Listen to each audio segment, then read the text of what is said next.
Let's go over hand expression. The most important thing you want to do, and I want you guys to do everything with me, is go ahead and wash your hands with soap and water. Make sure your hands are clean. You're going to want to get yourself something to express the milk into. In the beginning, when you're first learning, something you might want to start with is a nice round bowl. You might want to clean this. I shouldn't say you might. You want to clean this and make sure it's sanitary before starting. If you don't have something like this, go ahead and use your bottle. Because in the future, once you've been doing it for a while, you can just use the bottle. But like I said, this is going to be an easier target for when you're starting out. Before we do anything, you're going to want to massage and stimulate the breast and the nipple. This is going to help with getting a letdown, which means it's going to help with the milk to start flowing by increasing the levels of the lactation hormone. Technique you can do first is just rolling your nipple between your fingers, pinching the nipple, as well as just massaging the breast. So go ahead and do that right now. Do some gentle massage, some kneading with the hands, a little nipple stimulation, and you're going to want to do this on both breasts before you start, starting with the one you're working on first. So once you've done that, I want you to take your hands in a bit of a C formation like so. And you're going to place your fingers completely across from each other. You want to keep your fingers off of the areola or the darker area of your breast and keep your fingers slightly behind that area. What you're going to do first is you're going to compress back towards the chest or the back of the wall of your chest, and then you're going to squeeze and compress forward.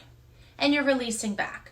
You can completely release your hand or just soften your hand on the breast here. And then you're going to do it again. You're going to pull back towards the chest wall and compress forward. Let me remove my hair. Let's do that again.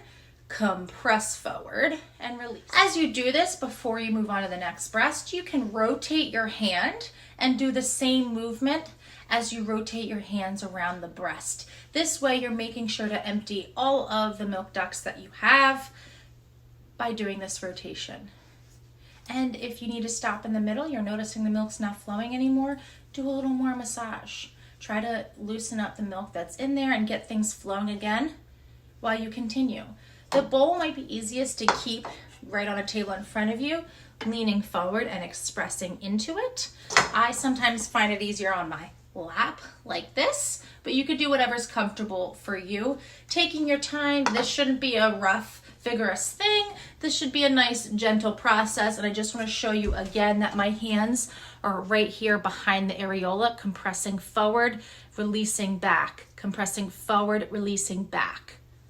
Once you feel like you've completed one side after a few minutes, you can then move on to the next. Same thing, stimulating the nipple, massaging the glands on the breast, and then starting with your compressions and working your hand in a circular motion around the breast, making sure to empty all the milk out. Something that I find to be easier for me is I like to alternate breaths. I give this one, after I've done this one now, I'll give this one a rest and move back to this side. Give this one a rest and move back to this side. And usually after doing that twice, I've gotten out as much milk as I can. Keeping in mind, this isn't supposed to hurt. You want to make sure you're not sliding your fingers on the breast, that you have actual compressions happening, and that you're not pinching the nipple here. The goal is to stay right around here behind the darkened area of the nipple, behind that areola, and making sure to do gentle compressions, never squeezing or pinching the nipple.